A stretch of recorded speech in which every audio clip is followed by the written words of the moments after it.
Hey guys, welcome back to the channel. Today I'm going to be reacting to a video called How Finland Became the World's Happiest Country. Do all people in Finland are happy? I don't know, I would love to see the data. But this looks quite an interesting video, so let's check it out and comment, like, and subscribe. Terrible, awful country. I would hate to live here. Wait, no, that's Canada. Look at this cold, dark, isolated country. I would Okay, that seems a little offensive. also hate to live here. If you're not Finnish, I think the only people that can talk poorly about a country are its own citizens. Oh wait, this is apparently the happiest country on earth, Finland. This is the happiest? Can you imagine how miserable the rest of the world must be? Exactly. And they're the happiest by a pretty wide margin. Here's the rest of the list, and then BAM! Finland jumps way ahead of Denmark to first place. So what can we learn from Finland for us non-Finns to be happy too? Let's apparently hide from the sun and I don't know, move to a very cold country. look for some clues so we can stop crying and maybe cheer up for once. Are they happy from their climate? Yeah. Now you might be thinking, what are you talking about? Of course it's not their climate. This country is full of It's gotta be something. blizzards, rain, permanent nighttime, at least long winter nights in the south, and mosquitoes. So What? many Do mosquitoes. you have mosquitoes? But out of the top 10 I thought all the mosquitoes were only sort of warmer places and very humid places, not super cold.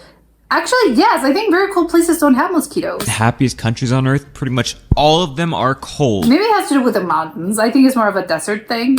The happiest hot country is Australia, and it's all the way down at 11th.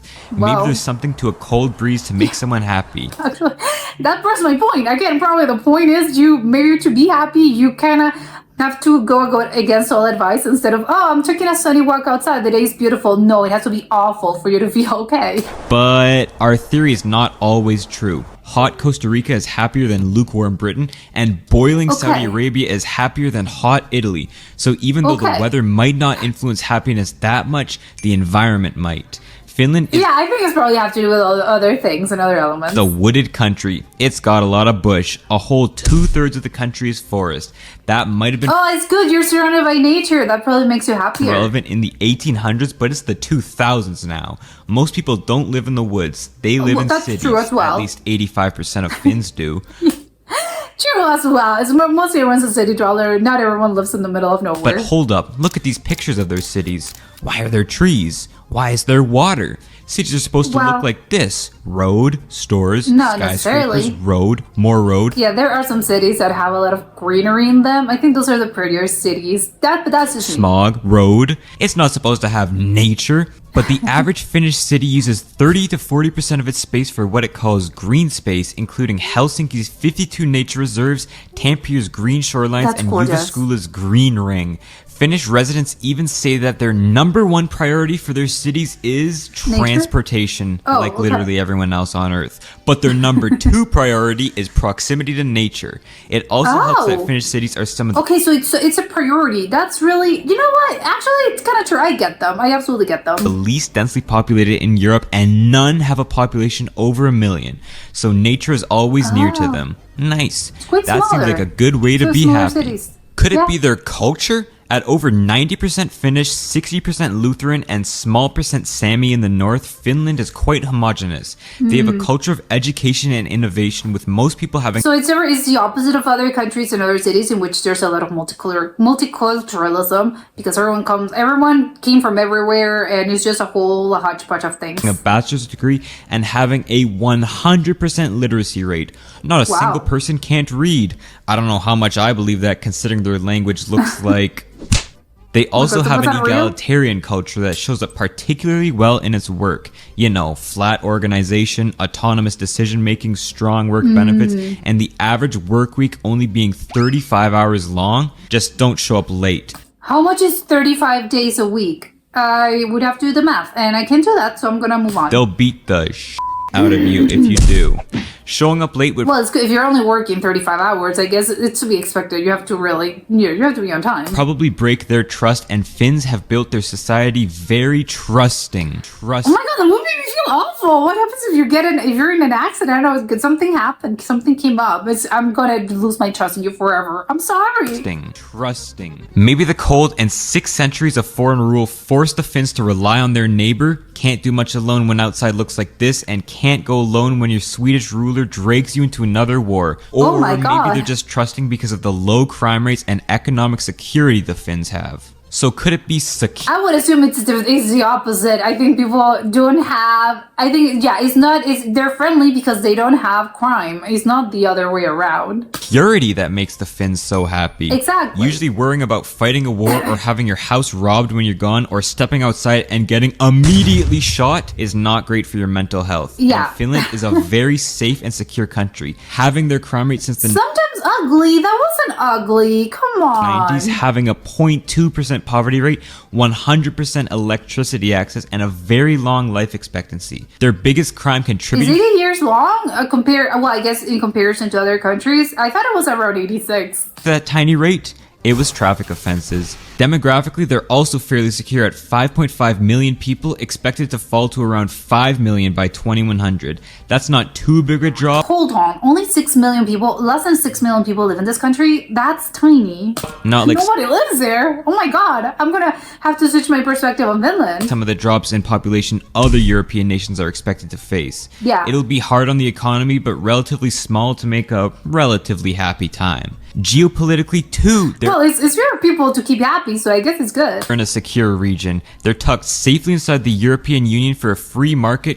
coddled by NATO for free defense, and all their neighbors are rich and stable. Sweden, Norway, Denmark, Germany, maybe Estonia, and Oh, Russia. right, Russia Yeah. too. Dealing with the Russians has always But they're all the things. They're stable, they're rich, so it's good. They're sort of in the same group. been high on the Finnish concerns list. They've always had to balance between the West and Russia. After all, Russia would They were, I think at some point they were part of Russia, right? love a port in Helsinki, and the Finns But are no love lost there then? tiny compared to the Russians. They would get annihilated by them, right? Well, Exhibit 1, no. And Exhibit Really? 2, also Oh. no. The Russians probably wouldn't annihilate the Finns, but they've shown they might still try. So in 2022, Finland applied to join NATO just for that extra layer of security. really? And there's another It was all because of Russia? Oh my god. aspect of security. Economic security. Does money really solve happiness? Well, I have No, but no one, I mean, honestly, kind of guess. Yes, you have less problems, and that definitely makes you happier. two things to say.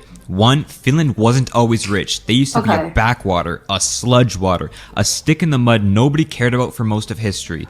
Okay, again, that's quite offensive, but leaving that aside, were they happier then? Because I doubt it. And two, yes, money does make you happy. Back to the real economy. For most of history, Finland was poor. I'm talking trenches poor. In a Oh my time when the God. standard of living was pretty much equal to how much your family could farm, this wintry landscape wasn't exactly the richest. Well, but how recent? Because I think at some point, a lot of countries and societies, that was the reality. Because we didn't have, I don't know, there were no industry anywhere. It wasn't the freest either, being under Swedish rule until 1809 and then Russian rule until 1917 when they had that whole revolution. Although they generally Well, I think that 1918 sort of recent, but again, I'm not expecting to be super modernizing in 2018 or 17. had a great amount of autonomy to focus on whatever they wanted. So the law, money, banking, and integrity have been stable for centuries, developing trust. Trust. That's important. This is great news for developing the economy because the Yeah. rest of it wasn't so great. In Okay. terms of natural resources, Finland pretty much only had two, water and wood. Can't easily export water, at least without exporting food through virtual. Dude, actually, I obviously that's a joke, but I don't think can countries export water? No, you can't. That's ridiculous. Water, so wood was Except for landlocked states. their moneymaker for most of history. Or, I guess, pulp, paper, peat, parchment, print, you name it. In fact, the whole reason they even started to industrialize in the 1800s was to build sawmills to meet new Russian lumber demand. And by the time of the World Wars, their wood But again, it just makes sense for the time period. What else were they going to do? Produce, I don't know, technology, computers? phase wasn't over. Wood products made up 4/5 of their exports, 1/3 of their industry. Because a lot of wood was used. I don't know if that's the case though anymore. Do people still use a lot lot of wood? Probably not, right? And one half of their jobs along with agriculture. The wood trade only deepened the balancing act between Western Europe and Russia. Do we industrialize like these fellows and become filthy rich, or do we keep chopping trees for the Russians and become stinking rich? Well, they had no time to think about that because the Russians invaded them in 1939. Okay, The well, Winter War that solves the problem, yeah, I guess. might have prevented a communist government, but it also meant they lost nearly 70,000 men, 10% of their territory, and were I can't even imagine the effects this had on the culture and the population because they were already tinier, and they were tinier than even then, so nobody was left. forced to pay reparations. Bummer. So during the Cold War, I'm wondering if a lot of people actually left. Are Finnish immigrants sort of, do they have other sort of part? Well, I don't know. Do they fled Europe? I don't think I've ever heard of widespread migration of Finnish people. wanting to repeat that whole mess again, the Finns officially stayed neutral, although definitely leaned more to the west than the east from this sour relationship. They Well, yeah, I guess why they did it, but it's sort of neutral, wink, wink. stayed out of NATO, stayed out of the EEC, and stayed out of the Marshall Plan to rebuild Europe. Yeah, sure, just they pure still neutral. sold timber to the west and slowly started the Soviet trade back up again too, getting much of their energy from them, but they invested that money back to make machines. Elevators, ships, and paper machines. They started manufacturing them and selling them to the Soviets. So from their new wealth, they decided to try Yeah, that's where the money was. to fit in with the other Scandinavians and try out the Nordic welfare model. Education for all, social care, healthcare, maternity leave, blah blah. And they continue I think the best model because I think people, I think they're the richest countries, right? this slow and gradual path to richness, emphasizing education and innovation above all to make a heavily research and development based I economy. think that's it should be. Yeah, all nice. Until the Soviets collapsed in the 1990s. So that means their trade with them just fell dramatically, and I guess that means their currency just collapsed, that means their banks, which were already deep in debt, just collapsed, and Finland was hit with the biggest depression it's ever had, as Oh everyone my god, really? As recent as what, the 1990s? I didn't know that. decided now was not a good time to invest in anything. They Yeah. recovered by the 2000s, but they pretty much gave up paper. Okay, but they recovered so quickly. It was all innovation now. You might have Correct. even heard of some Finnish tech creations. Nokia, Linux, the first internet browser, SMS, basically texting, Angry Birds, and Clash of Clans. All of this God. made with a tiny population.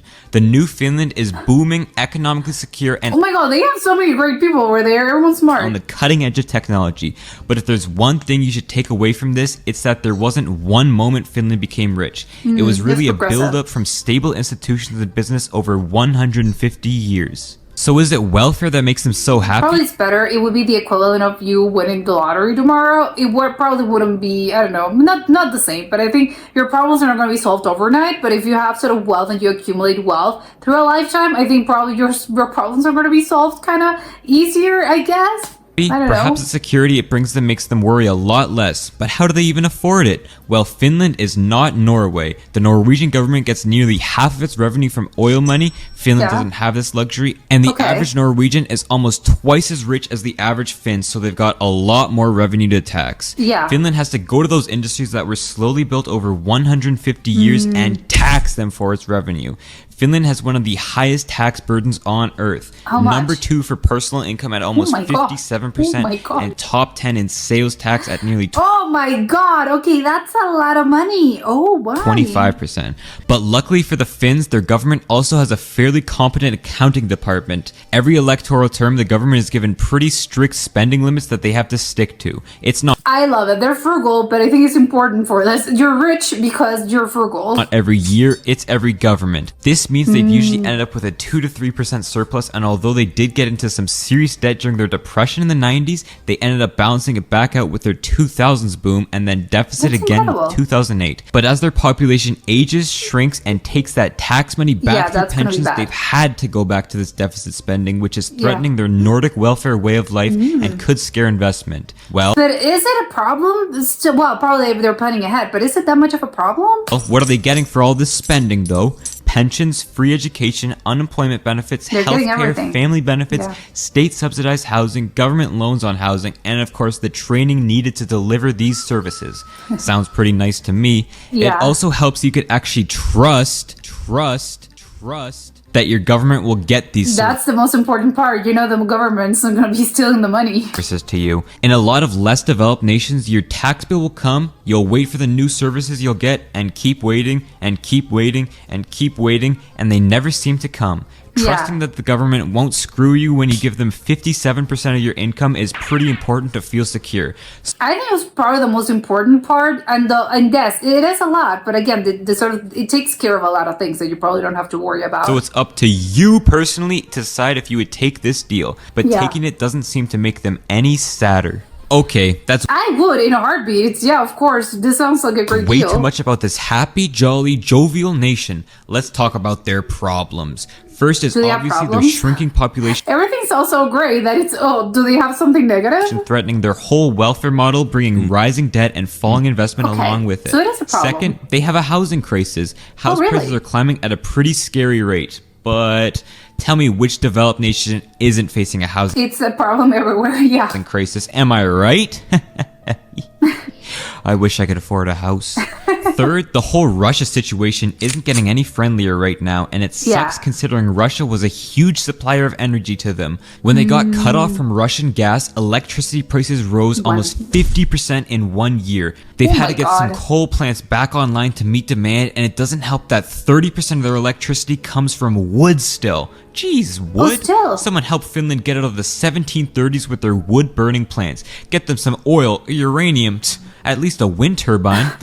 Yeah, you would think they would probably, I don't know, they would invest in some wind turbines, but it's what also bad for the environment, right? Fourth, sure, Finland is happy on the Obviously, not in small cases and small capacities, but in something like this large scale, I think it's bad, right? aggregate, but a lot of Finns are still sad. Finland has 1.2 times the rate of mental illness than the EU and are 66% more likely to abuse drugs and alcohol than the European counterparts. It could be from social exclusion, especially among lower classes, a stereotypically isolationist culture. Do they have lower classes? Because everyone, again, I'm thinking everyone's sort of really happy and rich and lives well-fulfilled lives. Or simply just a bigger drinking culture in Finland, especially of hard liquor. And fifth and finally, two of their main industries, paper and Nokia.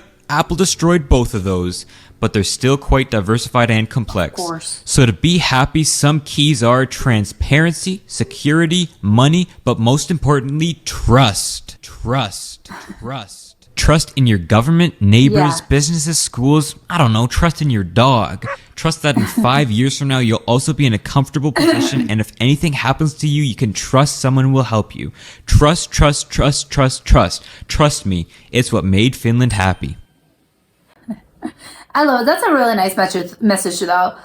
I think that was interesting, but I don't know. It's kind of crazy. Obviously, it's not all so cut and dry. It's not all black and white. As in, you know, they're apparently they're the happiest country, and they have a really good economy. They have everyone apparently again they pay a lot in taxes, but obviously the taxes are sort of poured back into the society, and that's why everyone's sort of really happy about this, and etc. They're just very happy in general. But it's kind of crazy because obviously, again, a big part of this and a big part of the video was obviously about the economy, because I think usually those, and again, it's, money can't buy happiness. Yes, of course, money doesn't buy happiness, as you can sort of maybe see reflected on this. I don't know.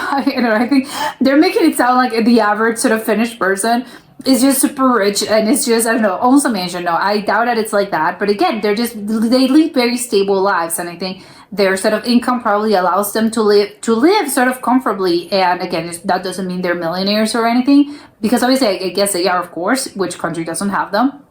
But it's just about living comfortably within their means, and I think that's probably the most important part.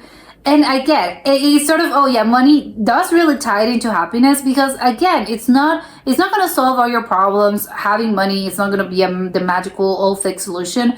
But I think usually, and I think in general, and I'm speaking obviously very broadly here, it's going to solve a lot of problems, because I think a lot of the problems that people may face when they're talking about, whether or not you're happy or just content, which I think, again, that's a whole other sort of philosophical issue, whether or not, so can you be happy? Is happiest state of mind? Is happy, you can feel happy, but then sad, that a couple hours later because something happened. Does that make you less or more happier, less happier? again, it just depends. And I think, again, but I think you can all get into this whole philosophical issue of what happiness means. And I think it's more about just, well, whatever, just be content. Obviously, you're not going to be happy 100% of the time throughout your whole life, and money doesn't change that. The fact that, oh yeah, people earn a lot of money, yeah, but that's not going to make, hard times in life not happen to you or not affect you, because obviously happiness comes from a lot of things, and money doesn't solve everything. Again, you can have health issues. People around you are going to eventually die, because that's sadly, but that's what happens, right? Everyone's going to die at some point. So loved ones are going to die. I don't know, you're going to deal with your pets. I don't know, health situations. There are just some things that, again, they are sort of without your control. They're not within your control, and money is not going to solve all these things. However, being sort of secured, and again, it's not just, oh, I'm super rich, I have $10 million. No, it's not about that. It's just about having a nice, and I think that probably when it comes to trust and probably security, if you have security in which, again, I have some savings, or I'm trusting that I'm going to have a job 5 years from now, 4 years from now, and I don't know, maybe I'm going to be able to go through economic hardships. If I get a health scare, I'm going to have a system that maybe allows me either that, whether that is because I pay my taxes, or because obviously that's the case with Finland, that I'm going to be able to withstand this, and it's going to be good. And I think a lot of countries, I think, cannot really say that. And that's, I think, where the main difference comes from. And that's where you say, well, yeah, again, money doesn't buy happiness. Yeah, but that's probably someone that tells you this is really someone that's never struggled. Because, yeah, you're saying this because you've been secured in I don't know, in your economy, or in the amount of money you have, that you really do have to put yourself, I think, in other people's shoes and understand things from other perspectives, because again, it really does take a burden off your shoulders. And if you're constantly sort of, again, you get house insecurity because maybe you're going to get kicked out of your house, or again, the housing problem, you're not going to be able to get a house if they kicked you out, then where am I going to live? Am I going to be unhoused? Again, those are kind of things that money kind of does solve those problems, and again gives you this sort of blanket of security, which again solves, technically and indirectly solves, a lot of issues, and that's probably tied to how happy and content you are. So it's kind of again, does money buy happiness? Well, not really, but it does make things absolutely easier, and it definitely makes you feel, again, more confident, more safe. And that really does solve a lot of the problems that a lot of people probably have. And if you ask random people, hey, you are happy, are you happy? I guess, I don't know the answer, obviously. But I guess if whatever their answer is, then if you would go and you would ask them, okay, follow-up question. If you had enough money to sort of cover all your basic needs, and again, that doesn't mean I'm living sort of borderline, I can't have any savings, I'm just earning enough to live, basically. And no, you would go, no, and also you want to get some savings as well. Would you be happier? I guarantee at least 100% of the population is going to be, well, yes, I would be happier. And that's whatever sort of situation people have, and that's whether in, I don't know, China, Russia, Finland, or whatever country. It's going to sort of be, I think, like that, because I think it's just my logic tells me this. But and the other kind of thing is specifically about Finland is that, and something very important that he was mentioning throughout the video, is about trust. And yes, of course, they have this sort of model that I think is is the Scandinavian model. Actually, I can't remember the name, but it's just the name that all the economic sort of system that all those Scandinavian countries have. And again, you're watching those videos, you're thinking, oh my God, how come? No, everyone should replicate this. We should all live probably happier lives. We would all live happier lives if we replicate this. But I get it. I think it's not realistic because of a bunch of different issues, and I think this model, I think specifically the Nordic economic model, I think only works in Scandinavia just because it has some specific things. But I think that doesn't really take away from the fact that other countries can definitely replicate this. It's not going to be the same because, of course, each country has its own particularities. Each country is different, and everyone has a different situation. But I think we should definitely be aiming towards, well, because it worked for them. So let's kind of see. But I think, again, it brings me to the whole sort of grass is greener on the other side. Always, doesn't matter your situation, because I'm seeing it from the outside and I'm thinking, wow, all countries and more countries should definitely replicate this. But I think Finnish people, apparently they're struggling. They know that there's going to be in recent times to come, and in recent years to come, it's gonna be a struggle because again population is gonna age up and the population is dying down, and also again the whole thing about their industries are sort of being not what they used to be anymore. So they're probably looking around, looking outside of Finland and being all, oh, we should definitely do something else. So that's just what I mean of course no one's ever going to be super happy about the whole thing because there's always something, and I guess it's good because there's always room for improvement, and that's a really good thing. Of course, you're always going to have something to strive towards, and that's a really good thing because no system is perfect. And of course I'm sort of joking about, oh, everything is perfect in Finland and everyone seems to be leading, so everyone has happier lives and look, they're the happiest country. But no, they also have their own problems as well. Apparently they have a lot of mental health issues, even though more than Europe, and even though again they're sort of the happiest country, they are prone to drinking problems or substance abuse. So it is a thing about, well, again, it tells you no system is perfect. I think humans are just very complicated, and finding something I think that works for a great number of people, it's hard, and you can see it like this. And it can be a little bit discouraging, I think. If it just doesn't work for them, even Finland being the happiest country on earth, being happier than the medium sort of average population. And again, they have a really healthy, stable economy, and they have a lot of trust in their government, and the corruption is probably zero. And even then, but not everything's perfect. They have a lot of issues. They have a lot of problems. So it's sort of, oh my God, we just can't win. And even if they can do it, then how can the rest of the world can do this and sort of achieve something similar? But again, that's why all countries have their advantages and disadvantages. It's not disencouraging to anyone. And again, ultimately, I think maybe this is just my personal point of view, but I think everyone should strive towards happiness and just sort of being, and again, this is a little, again, there obviously happiness, I think that depends on a lot of different factors, like I just mentioned, but I think happiness is very personal as well. It just depends on, it's going to depend, again, as I just mentioned, humans are very complicated, and that also goes along with this. And what makes you happy? The answer is always going to be different because it just depends on the person.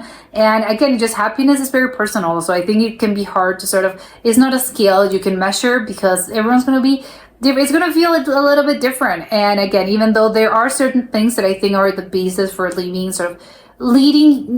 normal, happy, and at least content, or the medium sort of baseline for a content lifestyle, are going to be sort of the same for a lot of people, just because again we're humans. But there are other factors that I think it's just going to depend on your personal point of view and what you enjoy and what you like, and that's a whole other thing. And we can see this, and it's not just a cut and dry science, because everyone always tells you, again, for instance, for mental health and depression, being outside, getting sunlight, and just being outside of nature is a really good thing. And I think countries that don't really get a lot of sunlight during the winter, that's why they have the blue light thingies, because they get depressed, because humans do really need sunlight to be happier and not sort of dwell, because obviously depression, I think, it's a whole other thing. But yes, that definitely does help, and we need sunlight to sort of for our mental health. And we can see that, but then how do you explain Finland? The winter is really dark, their winter is really harsh, and again, they are the happiest. So again, it's not just all cut and dry, it's not just a science. And even though it is, it's kind of, it's not an exact science. That's what I would tell them. But yeah, I think, again, like he said, the message is great. You have to have trust. And again, that's probably the most important part, because then everything I think stems from there.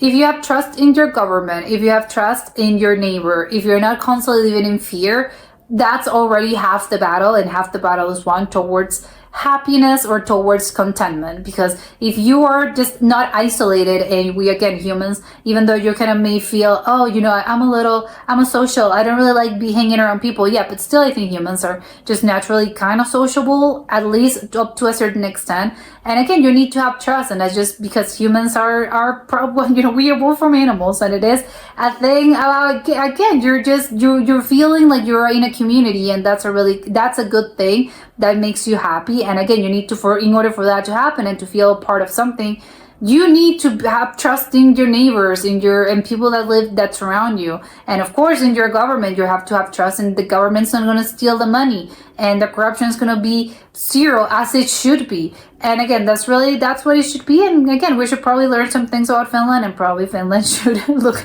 towards other countries to actually improve their situation. So we can all learn from each other. But that was it for today, and I'll see you next time. Bye.